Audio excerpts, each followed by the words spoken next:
In the name of Allah, the most beneficent, the most merciful.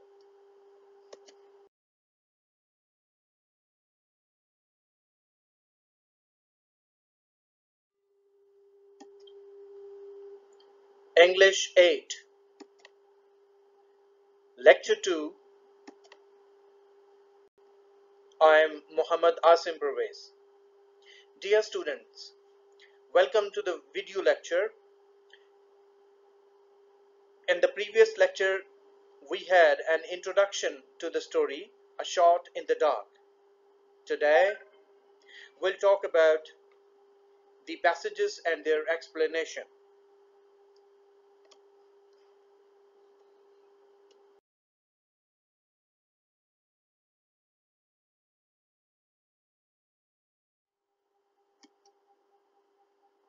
A Shot in the Dark. Dear students, the setting of the story takes place in the apartment of a train. As you can see, on the left hand side, this is Bertie, who is fumbling for something in his pockets, and on the right hand side, the person having a magazine on its left side is Philip Slatherby. These are the two main characters. Let's see what they do and what is the story about them.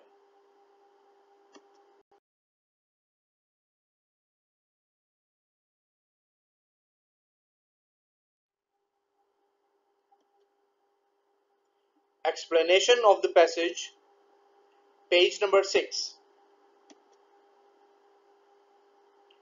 Philip Slatherby settled himself down in an almost empty railway carriage, with the pleasant feeling of starting off on an agreeable and profitable trip. He was bound for Brill Manor, the country residence of his new acquaintance, Mrs. Salpenjago.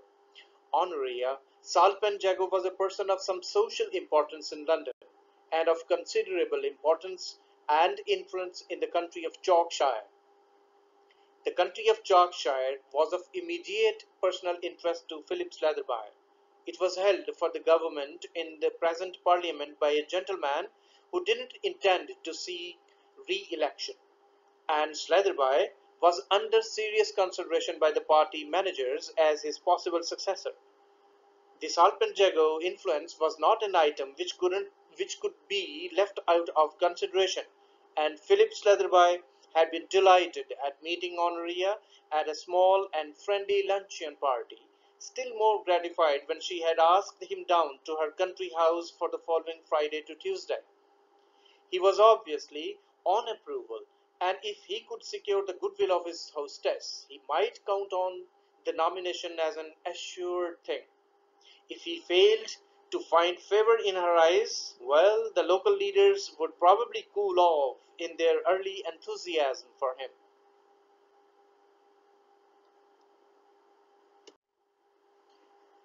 Dear students, now we'll explain the meaning of difficult words in this passage. First of all, agreeable. Agreeable means enjoyable. Acquaintance. Acquaintance means a person who knows slightly, someone who, who is known to you, but he is not your friend. Considerable means large, large in size, or great. Delighted means pleased. Gratified is satisfied or again pleased. Enthusiasm is intense and eager interest. Excitement, you can say. Dear students, now let me rephrase this passage for you to have a better understanding. Philip Slatherby, uh, he traveled by railway carriage, which was almost empty, and he started off on his trip, and he calls it a very agreeable and profitable trip. Why profitable?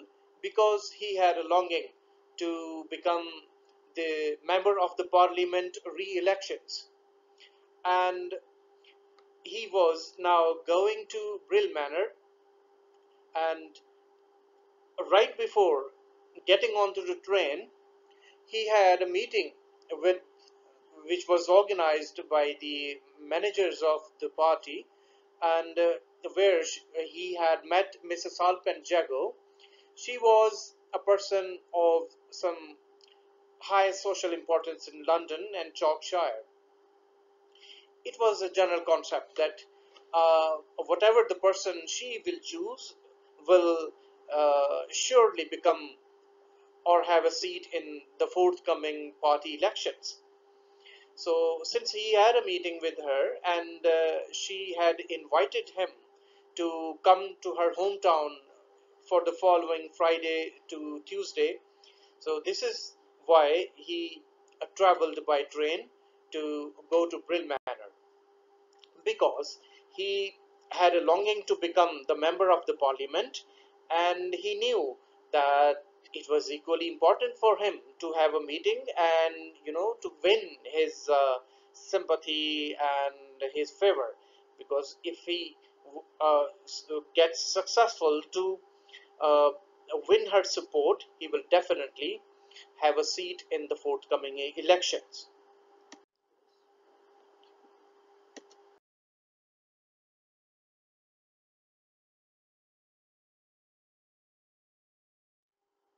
Now, page number 7, explanation of the text. Among the passengers dotted about on the platform, awaiting their respective trains, Slatherby spotted a club acquaintance and beckoned him up to the carriage window for a chat. "Oh, you are staying with Mrs. Alpenjago for the weekend, are you? I expect you will have a good time. She has the reputation of being an excellent hostess. She will be useful to you too, if that parliamentary project. Hullo, you're off. Goodbye." Slatherby waved goodbye to his friend, pulled up the window, and turned his attention to the magazine lying on his lap. He had scarcely glanced at a couple of pages, however, when a smothered curse caused him to glance hastily at the only other occupant of the carriage. His travelling companion was a young man of about 22, with dark hair, flesh complexion, and the blend of smartness and disarray that is typical of a rambler. He was searching furiously and ineffectually for some elusive or non-existent object. From time to time he dug a sixpenny coin out of waistcoat pocket and stared at it ruefully, and then recommenced the futile searching operations. A cigarette case, matchbox, key, silver pencil case, and railway ticket were turned out on to the seat beside him. But none of these articles seemed to afford him satisfaction. He cursed again, rather louder than before. The vigorous pantomime did not draw forth any remark from Slatherby, who resumed his scrutiny of the magazine.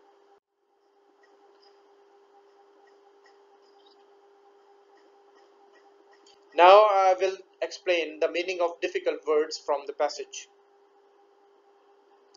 The first word is beckoned. It means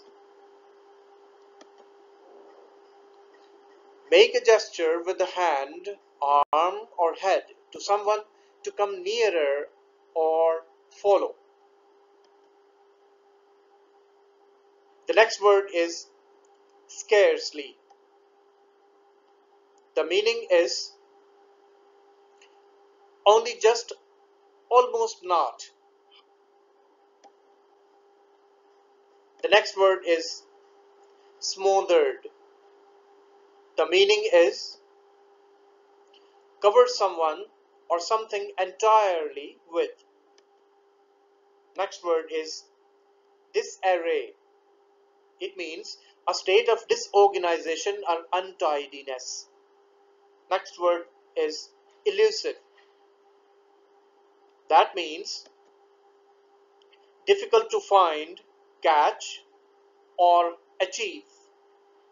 Next word is ruefully. It means in a way that expresses sorrow or regret, especially in a wry or humorous manner. Next word is recommenced. Recommenced means begin or cause to begin again. Next word is scrutiny. That means critical observation or examination.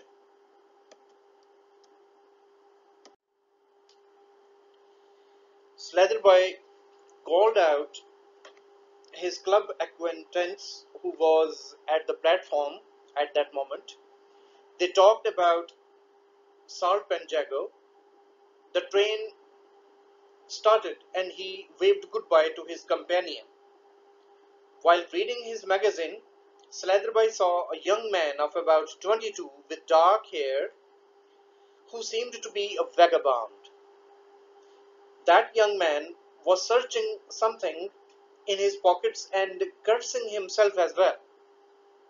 After a while, he took out six things out of his pockets, which were a cigarette case, matchbox, key, a silver case, and a railway ticket. Slatherby didn't take much notice of him and started reading his magazine again.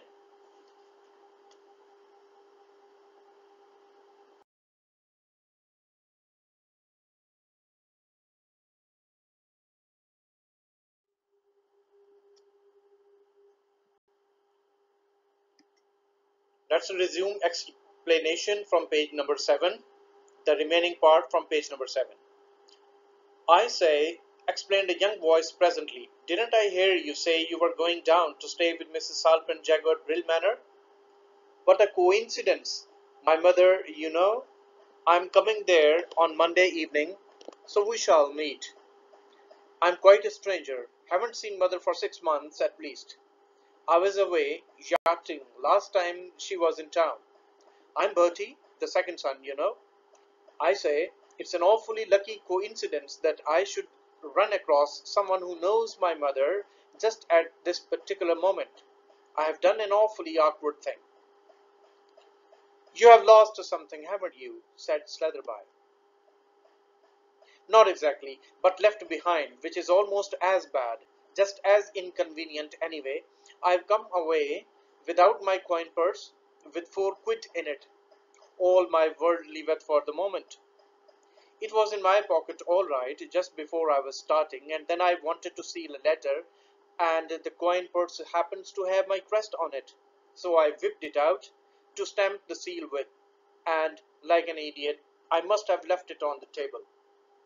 I should have put it back.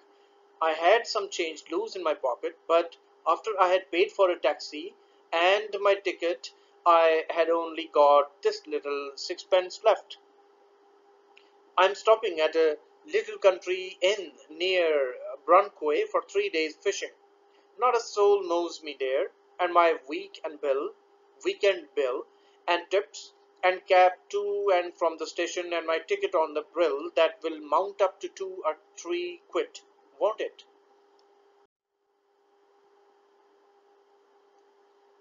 Now I will explain meaning of difficult words. The first word is coincidence. It means a remarkable concurrence of events or circumstances without apparent causal connection. The next word is yachting. It means race or cruise in a yacht. Next word is quid. It means £1 sterling. Next word is crest. It means a device borne above the shield of a coat of arms or separately reproduced, for example, on writing paper or silverware, to represent a family or corporate body.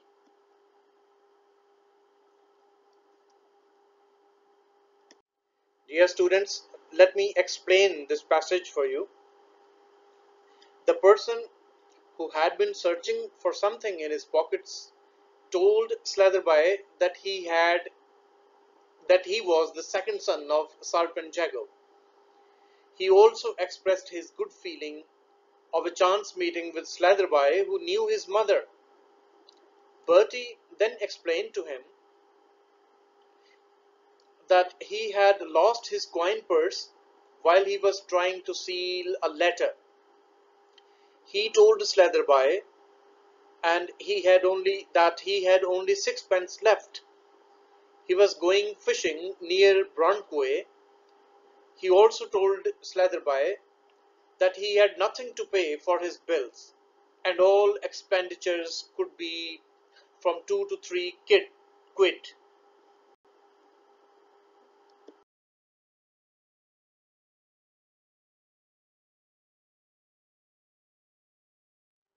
Dear students, goodbye as for now.